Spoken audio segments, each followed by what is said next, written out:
تو سرکار کی اس حدیث نے بتلایا کہ نیکیاں کرو پر حسد نہ کرو ورنہ یہ کھا جائے گا۔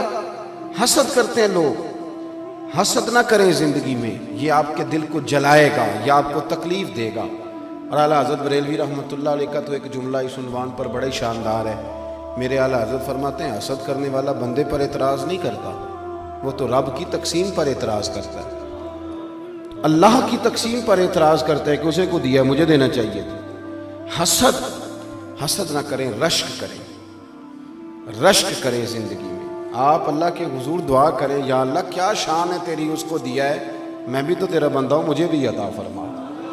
رشک کریں، اور رشک کا سبق دیا نبی پاک علیہ السلام۔ بخاری مسلم میں فرمایا دو لوگوں پر رشک کرو۔ رشک یا رسول اللہ کس پر؟ فرمایا ایک جسے اللہ مال دے، وہ صبح بھی اللہ کے راستے میں خیرات کرے، شام بھی اللہ کے راستے میں خیرات کرے۔ اور دوسرا وہ شخص جسے اللہ علم دے، قرآن کا علم دے، اور وہ صبح بھی لوگوں کو قرآن کا درس دے اور شام بھی لوگوں کو قرآن کا پیغام سنائے۔ رشک کریں، اپنی زندگی میں رشک کریں کہ یا اللہ تیرا کرم ہے نا، وہاں دیا ہے۔ دیکھیں نا حضرت عمر فاروق رضی اللہ تعالیٰ عنہ فرماتے ہیں کہ میں نے ساری زندگی کوشش کی کہ نیکیوں میں ابو بکر سے بڑھ جاؤں، پر مجھے رشک ہے کہ ان کا ہمیشہ پہلا ہی نمبر رہا، ان کا نمبر ہمیشہ رشک کرتے تھے، ہمیشہ رشک فرماتے تھے، اور اس رشک کے ساتھ ذکر کرتے تھے۔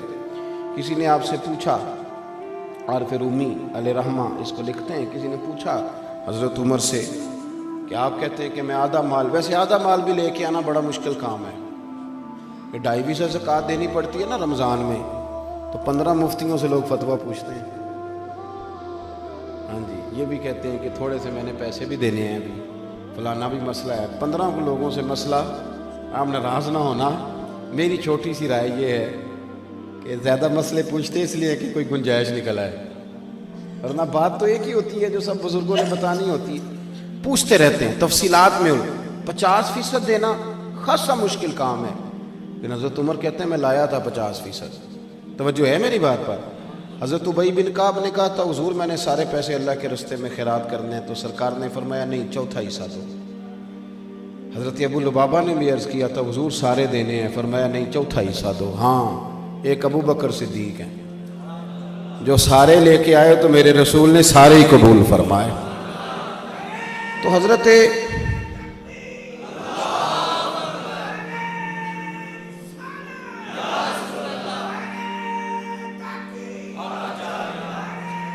سنیں جی، حضرت ابو عمر فاروق سے لوگوں نے پوچھا کہ حضور آپ آدھا لے کے آئے، تو فرمانے لگے میں تو آدھا لایا تھا، ارادہ تھا کہ آج ابو بکر سے آگے نکلوں گا، پر وہ سارے لے آئے۔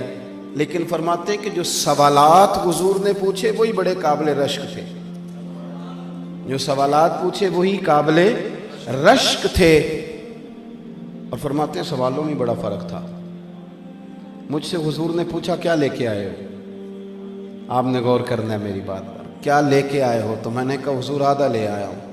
مجھ سے پوچھا کیا لے کے آئے ہو، اور ابو بکر صدیق سے پوچھا گھر کیا چھوڑ کے آئے ہو؟ فرماتے ہیں ان سوالوں میں بڑا فرق تھا، اور پھر جواب دینے والے نے بھی جواب دیا حضور کی غلامی میں، تو یہ نہیں کہا حضور سارا لے آیا ہوں، یہ نہیں فرمایا میں کوئی لوارث تو نہیں نا محبوب، میرا گھر بھرا ہوا ہے، گھر میں اللہ بھی چھوڑ آیا ہوں، اللہ کا رسول بھی چھوڑا ہے۔ رشک والی زندگی گزاریں، رشک والی، اس طرح تو پھر آپ لکیر کے فقیر ہو جائیں گے، پیٹتے رہیں گے فلانا آگے نکل گیا۔ حسد جینے نہیں دیتا، تکلیف میں ہمارے گھروں میں زیادہ جنگ حسد کی ہے۔ وہ جیٹھانی صاحبہ کہتی ہیں کہ دیورانی نیا فریزر لے آئی ہے، گرمیاں بھی آئی نہیں، تو چاہے قرضہ اٹھا یا کسی کو لوٹ معاذ اللہ، لیکن مجھے نیا فریزر۔ یہ جو دوڑ لگی آپ کے ملک میں نا، بڑی غربت ہے، پریشانیاں ہیں، آزمائشیں، لیکن نئے ماڈل کا موبائل شارٹ ہو جاتا ہے مارکیٹ سے، پرانے ماڈل کا مل جاتا ہے، نئے ماڈل کی گاڑی شارٹ ہو جاتی ہے، اور نئی بکنگ کا معاملہ یہ ہوتا ہے کہ جس نے فٹافٹ لینی ہے وہ 2 لاکھ زیادہ دے کے لے لیتا ہے۔ یہ معاملہ کیا، یہ دوڑ لگی ہوئی، کسی طریقے آگے نکل گئی، اور بڑے لوگوں کی دوڑ بھی بڑی بڑی لگ گئی۔ حسد نہیں کریں، اس تکلیف سے بچیں۔ حضرت عائشہ صدیقہ رضی اللہ تعالیٰ عنہ فرماتی ہیں ساری زندگی میں نے سیدہ خدیجہ الکبریٰ پہ رشک کیا، میں نے رشک کیا۔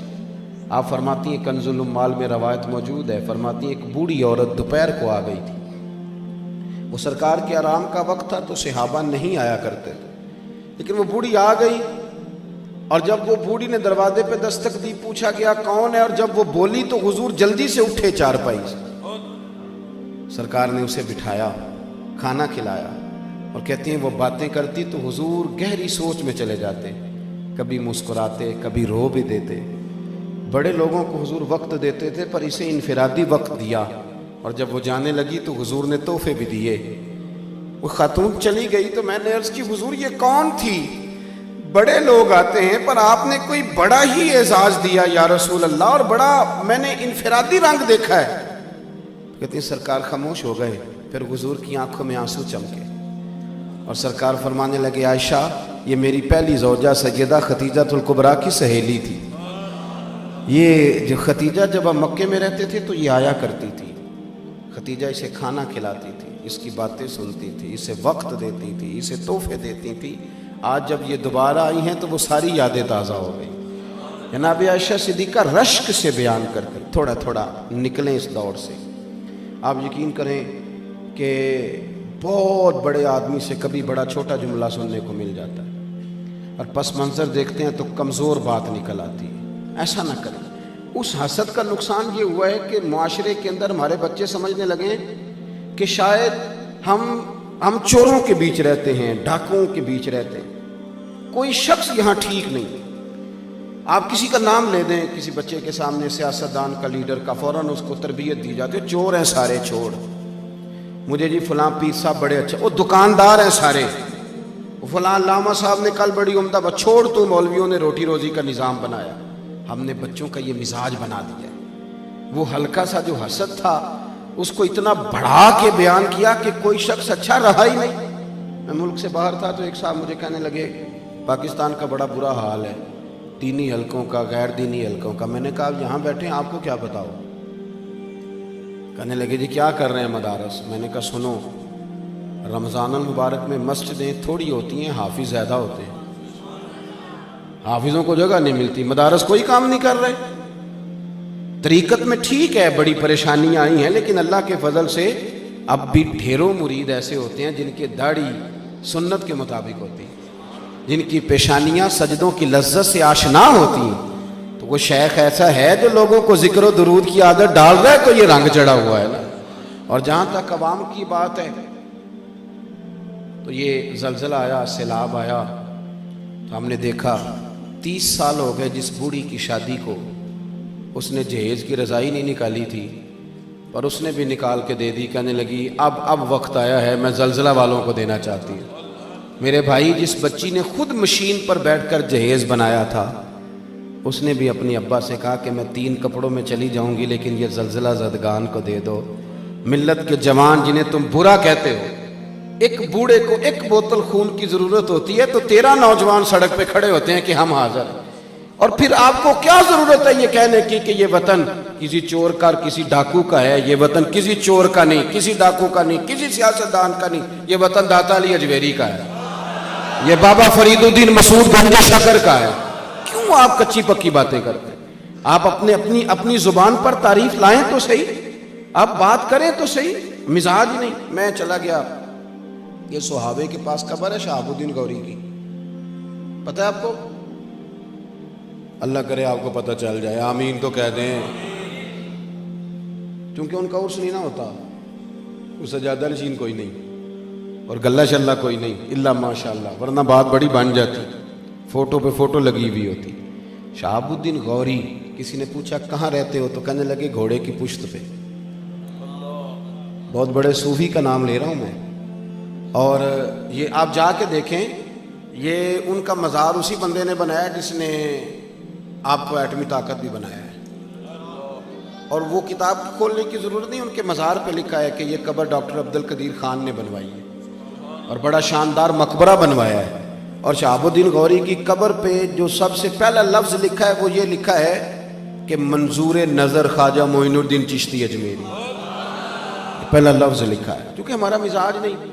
اور یہ بھی بات ضمناً آ گئی کہ دربار اسی بندے نے بنایا ہے جو آپ کو ایٹمی ہتھیار بھی بنا کے دیتے رہے، اور ڈاکٹر صاحب اور میزائل کا نام بھی گوری ہے۔ میری بات کی سمجھ آ رہی؟ لیکن آخری شعر جو لکھا ہے ان کے لوہے مزار پر پڑھ کے میں تو رو پڑا۔ وہ آخری شعر لکھا ہے، اپنے بھی جس کو بھول گئے تھوڑی دیر میں، وہ مرد درویش دفن ہے اس مٹی کے ڈھیر میں۔ اپنے بھی جس کو بھول گئے تھوڑی، میرے دوستو یہ لوگ تھے جو اس وطن کے، اس دھرتی کے اصل وارث تھے۔ ایک تو زندگی میں حسد نہیں کریں، دوسرا نا جو جس مقام پہ ہے، ویسے بھی میں بیان آپ حضرات سے کر رہا ہوں، بزرگوں کے ساتھ نہیں، تھوڑا تھوڑا نا تکبر بڑھتا جا رہا ہے۔ ہم نا دوسرے کا وجود قبول کرنے کو تیار نہیں۔ اس چیز نے اتنی شدت پیدا کی ہے، اتنی شدت۔ میں صبح 11 بجے سے لگا ہوں اسی کام، انسان ہے نا جی، تو اگر 12 گھنٹے، اب یہ 11 بجنے کو ہیں تو 12 گھنٹے ہو جائیں گے، ہمیں مسلسل چل رہے ہیں، اور ابھی اس کے بعد ایک وعدہ اور نبھانا ہے۔ لیکن اس کے باوجود روز 15-20 لوگ ناراض ہوتے ہیں ہم سے، کہتے ہیں تسی بڑے ہو گئے ہو۔ 15-20 اس کے باوجود، میری بات کی سمجھ آ رہی، قبول کرنے کو تیار نہیں۔ کوئی آ جاتا ہے نا، اگر آپ سے کوئی ڈاکٹر کسی وقت اس کو کسی عالم سے کام پڑ جاتا ہے تو اس کا ذہن بنا ہوا ہے کہ مولوی تو ویلے ہوتے ہیں، کام تو میں کرتا ہوں، مزاج بن جاتا ہے۔ شاید یہی مزاج میری طرح کے مولوی کا وکیل کے بارے میں ہے کہ تو فارغ آدمی، اس کو تو کوئی کام نہیں، یہ تو جاتا ہے چیمبر میں تو آ جاتا ہے۔ وجود تسلیم نہیں کرتے، حالانکہ اگر آپ وجود مانیں نا تو مسجد میں الیکٹریشین کی بھی بڑی ضرورت ہے، وہ پنکھا چلائے گا تو نماز سکون سے پڑھی جائے۔